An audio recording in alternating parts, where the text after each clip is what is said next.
Hey there YouTube, I want to show you our project that we're working on today. This is our attempt at a penny table, and we're going to be coating the top of this with ultimate bar epoxy, and I'll show you that in a second when we get going here. But just kind of want to show you what we got. This is a table that we had, like a coffee table. I believe it came from IKEA, and you notice that it already had a little lip here all the way around the edge, so I thought it would make a good little catch basin there to hold the epoxy and embed these pennies inside here. So all I did is laid out the pennies here, and I got a few more to put in here. We didn't really go with any kind of major design or anything like that, and they're just put down with Elmer's glue. And these last ones that keep falling off, I'm going to go ahead and put probably super glue on them. I guess the only idea is that you just want something to hold them in place so that they don't pop up as you're putting the epoxy in there.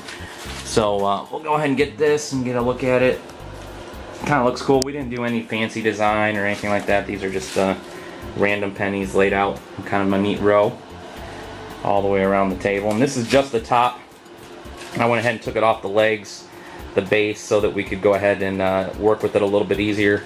Actually, it didn't take too long to put all these on here. It looks a little bit of a challenge. The biggest part is to try to work on whatever your layout is. It took a little bit of time to decide how to alternate these pennies in and out so that they made a straight row all the way across, and it looks nice and full and even. But once you got the row down, it was pretty easy just to put them in order and glue them down pretty quick. Do have the heater going in here. It's about 70 degrees now, but we're gonna go ahead and hit it up to about 75. It was pretty clear that it needed to be at least 75 degrees or so on that, so we're gonna go ahead and heat everything up nice and toasty in here. I don't want to risk it. There's lots of warnings inside the directions that anything below 75 degrees could make it cloudy. So I'm going to go ahead and put these last few in and maybe give you a shot of how I do that.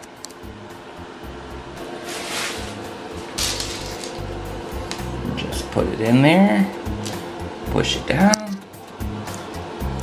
I already had the layout down. These ones just kind of popped out, so I'm trying to push it in here. Hopefully it gets back in there.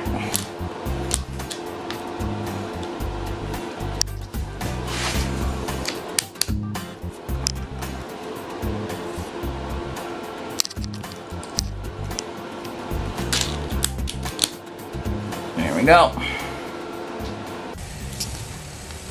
Alright, so we're getting ready to mix up our first coat, which is kind of more of a primer coat. And everything looks clean here. I don't think there's going to be a problem, but you never know where the stuff has been, so make sure you put on the rubbers. And there's more warnings all over this stuff about needing to be above 75 degrees even before you mix it, and it's about 70 degrees here, so I think I'm going to take this inside and put it in front of the heater for a little bit just to make sure we don't have any problems. Okay, we're going to let that warm up for a little bit, 15-20 minutes here, and make sure that it's at 70 degrees, 75 degrees, 80 degrees. I want to go through all this work, and this stuff is not cheap. This ultra clear epoxy, so I want it to work and I want it to look good. So we're gonna take our time here and make sure everything's good and warm.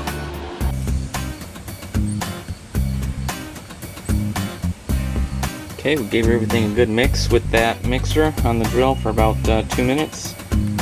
I'm just letting some of this drip off, and then we're gonna go in there and do the primer coat, and everything in the directions lets us know that we need to not let this sit too long in a small container like this, because it will start to set up pretty quick. So let's get to it. Okay, so what I'm doing here is starting the first coat, which is kind of more of a primer coat. It's definitely not a flood coat, and so all you really need to do according to instructions is to do a very, very thin coat, especially in between the pennies and on the surface here. The idea is that we're just going to start creating an area here. Let's speed this up just a little bit. Here we go. And what we're doing is we're just laying down this to give the flood coat something to stick to. So you don't have to worry about brush strokes or anything like that. Just go ahead and get it on there.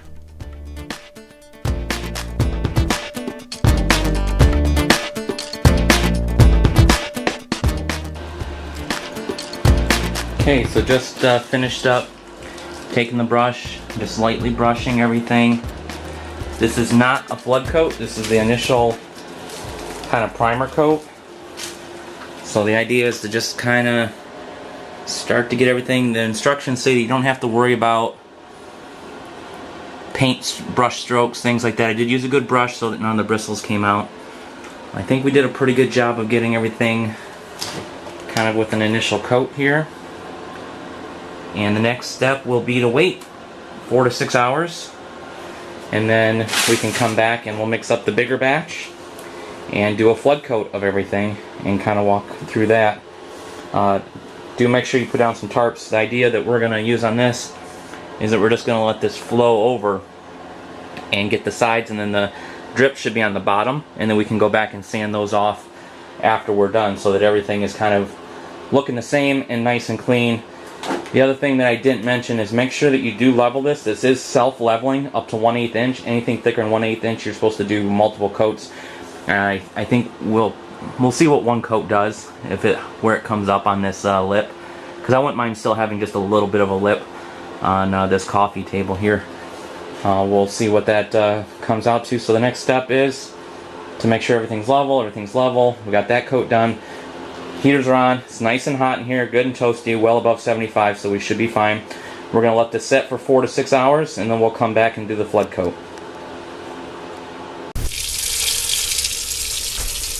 Alright, one of the things that's supposed to be really important with this is to make sure that you get it very warm before you start spreading it. And so the recommendation is to go ahead and warm up the resin, not the hardener, just the resin. So I went ahead and put it in the sink here. Got it nice and hot and let it sit here for about 10 minutes to get it nice and warm.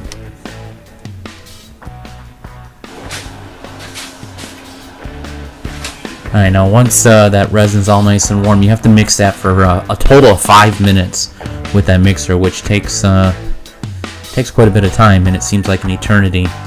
And then the next step is to go ahead and start the flood coat, and that's what I'm doing right here.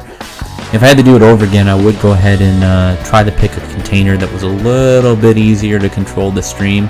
As I go back and forth here, you can see that the stream is thick, and then it's thin, and then it's thick, and then it's thin. But it's just a matter of taking your time very, very slowly and going back and forth and trying to get it as even as possible, and then just letting it self-level as you go through. And we're going to speed this up a little bit. This is about 6 times speed. And you can see, as you see areas that are a little bit lower, you just go ahead and go back over them and add a little bit more liquid of the resin of the mixture to those low spots, and then it'll kind of self-level out.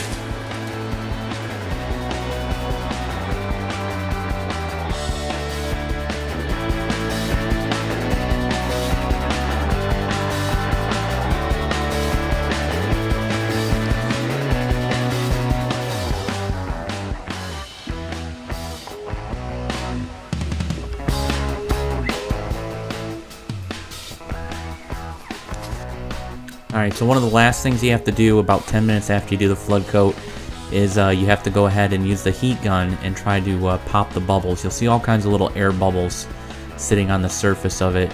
And so what you have to do is take a heat gun is what I chose to use. The directions say you can go ahead and use a torch as well. I just thought that it would be a little bit easier to control the heat gun. But you just go back nice and slow, and you'll notice right up here I actually spent a little too much time. Whoa, and I pull it back right there, and you can see the smoke kind of coming up there. So if you leave it too close, it will burn. But other than that, you just kind of keep a nice easy movement, and you'll see all those bubbles pop. Okay, so it's been curing here for about 2 days now, and overall I think it looks pretty good. I'm pretty happy with it. There are a few defects. There's one bubble I missed right there, which is a little bit of annoying. And the only other ones are fairly minor, and I think it happened to do with, you can see right next to some of these pennies.